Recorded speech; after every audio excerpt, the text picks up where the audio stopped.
Now we will see the next topic, creating multiple threads. So far we come across two threads. By default the main thread, and we created one more thread, and with the two threads we come across certain programs. Next we will see how to create more than one threads. So usually you can create a thread either by using thread extending the thread class, or by using a runnable interface. We will see the next one. So here a simple program. There we define a class with the name of new thread CLS, or a class. Here it is implementing a runnable interface. There I define one string with the name of name and one thread reference variable t. And inside constructor, it is a parameter constructor. It receives a name, string name or thread name. The thread name is going to be assigned to the name string variable, and the t is going to be expanded here in the form of an object new thread. And the thread is the constructor is receiving two parameters, this comma name. This here in the sense it is a reference, runnable interface reference, and the name is the thread name which you supplied to the new thread class as a parameter. That the same name is going to be handed over to the thread. So here we are assigning a name to the thread in this. Next one is just you are printing the values what exactly the thread is on the screen.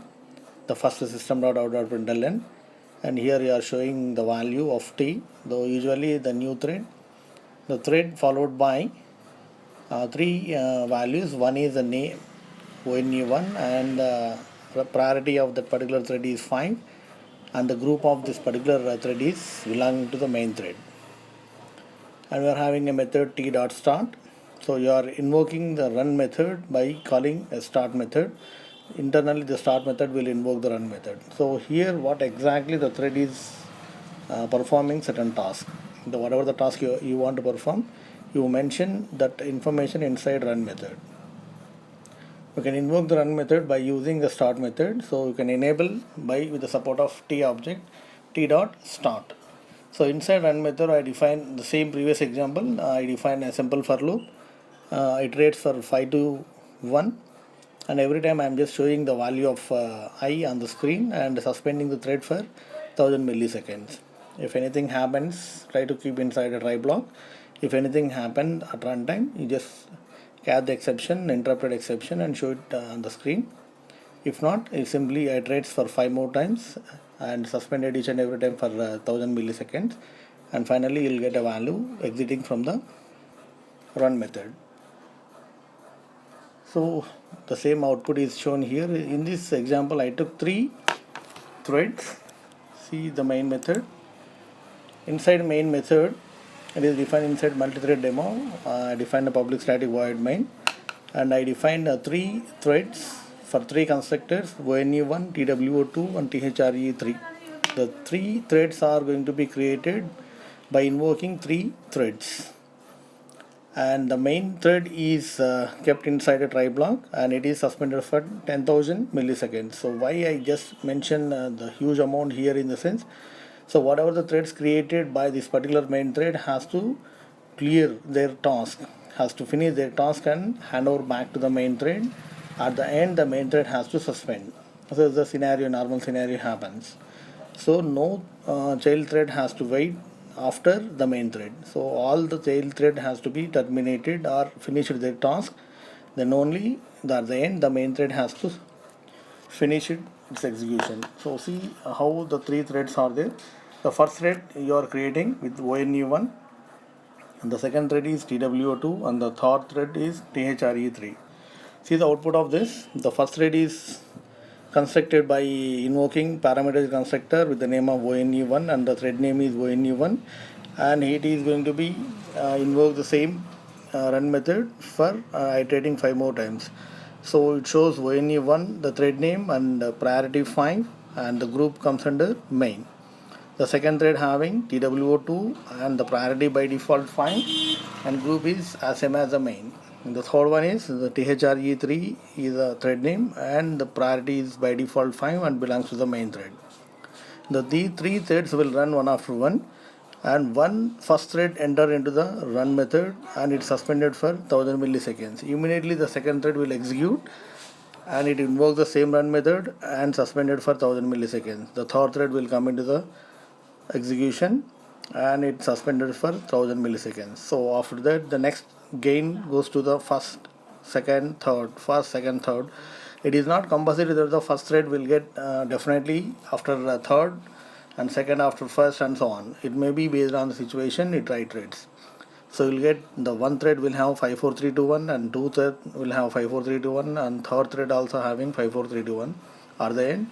First is going to be exited from the execution, second and third and finally the main thread.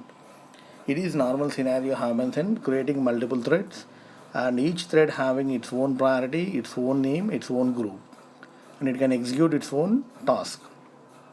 So whenever any thread is suspended or blocked, the next thread which is eagerly waiting for the CPU will get the CPU and runs its own task. This is a method how you are going to be construct more than one thread and how you are going to be run based on.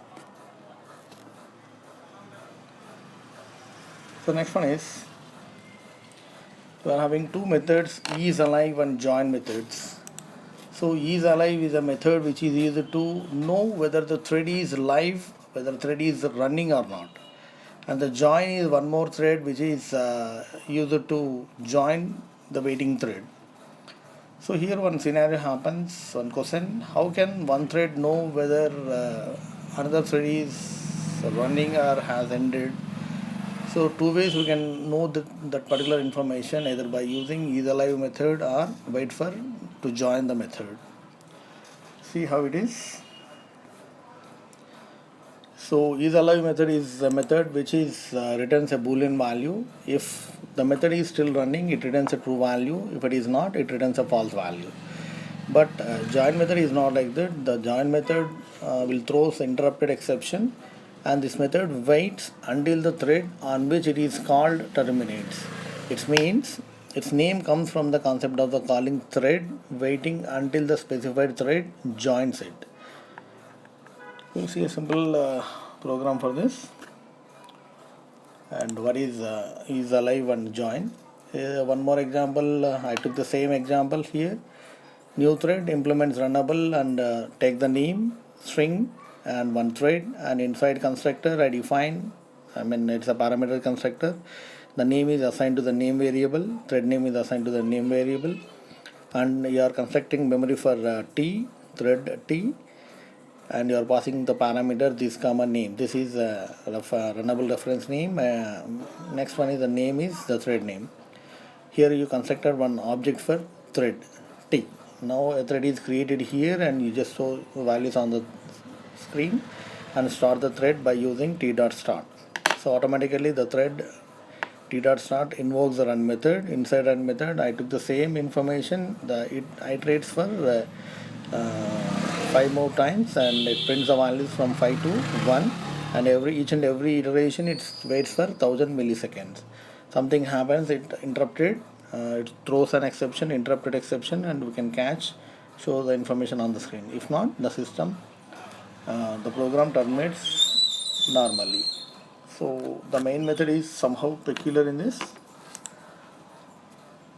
Inside main method, you created 3 threads here continuously, new thread OB1, OB2 and OB3, and you just gave a names as ONE1, TWO2 and THRE3. The 3 names are 3 threads constructed here, and the 3 threads will have information you can get. The thread 1 is alive or thread 2 is alive, thread 3 is alive or not by getting the information OB1 dot t dot isAlive method. So here isAlive method is a method which is used to know whether the thread is still running or not. So the 3 statements will give the thread status whether it is running or not.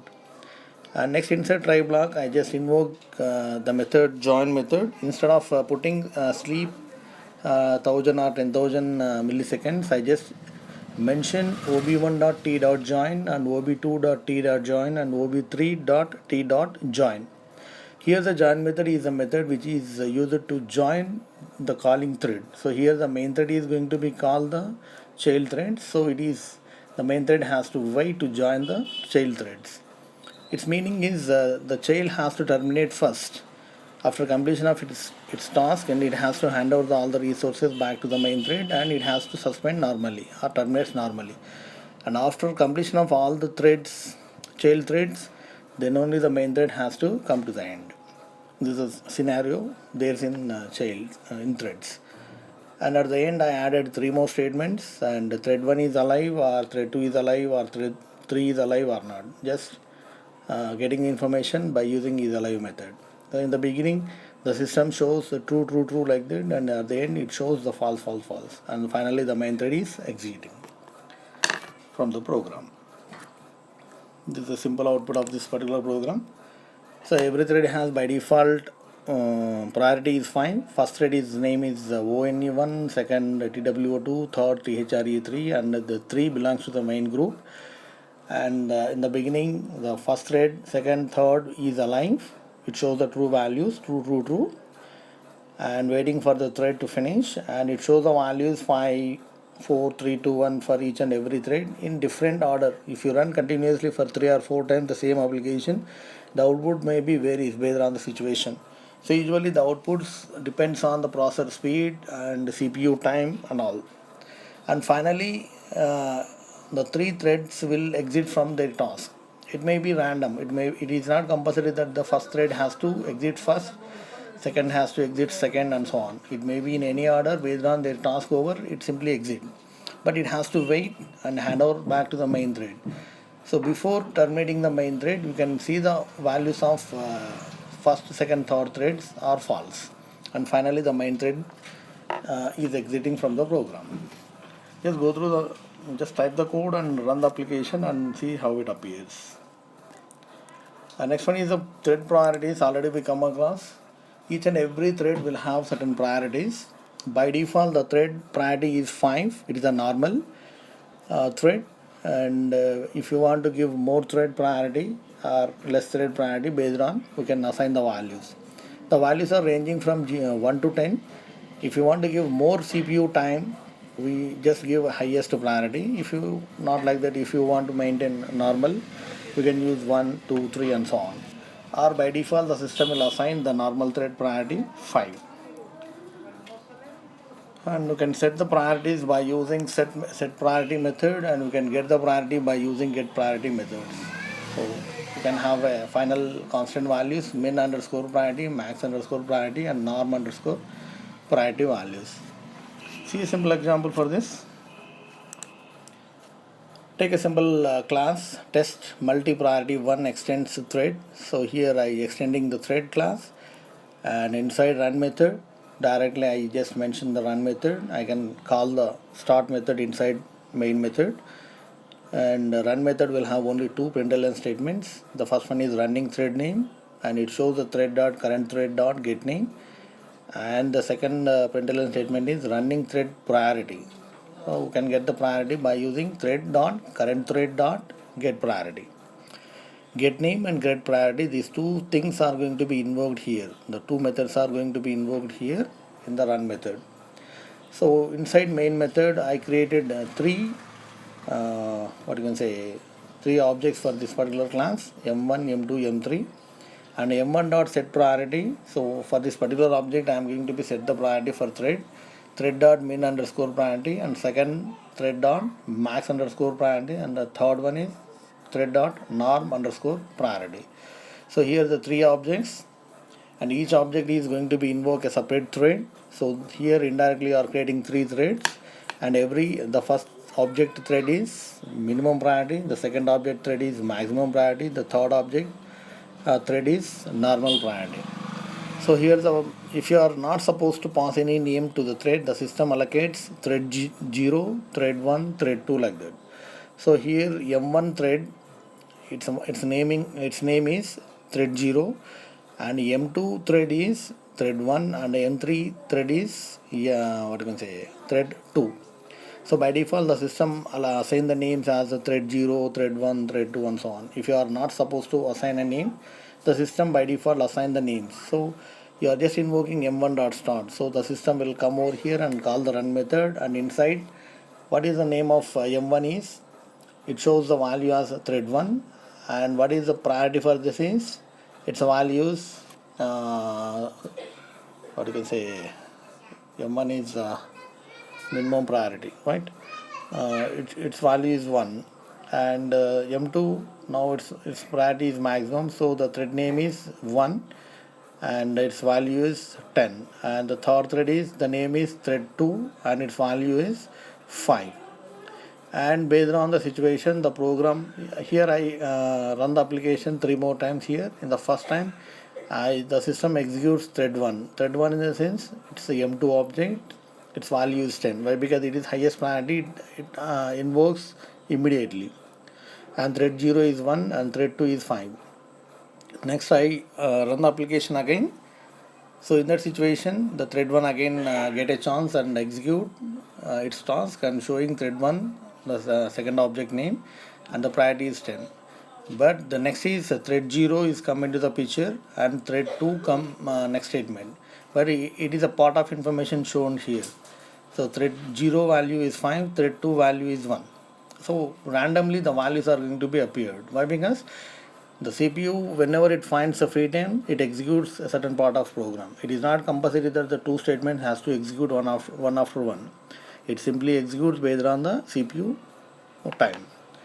Just go through this application and done. So here I just maintain what is the thread name, how to get a thread name, and how to get a thread priority, and how to set a set priority for this. We are having two built-in methods inside thread class: set priority and get priority. The set priority, here you can assign a value directly, or you can set a value 1 to 10. So 1 is the minimum priority, 10 is the maximum priority. You can assign the same min underscore priority or max underscore priority. If it didn't any value, the system assign a normal priority, that is the default value is 5. So this is all about the thread information, and we will see the next thing. And here I having one more program. You just go through this, how to get a priorities of. By default the value is 5 here, and I set it randomly 258 thread priorities, and I just invoke the application by calling t1.run, t2 and so on. Just go through this application once and execute. This is all about the thread priorities in this. The next topic we will discuss later.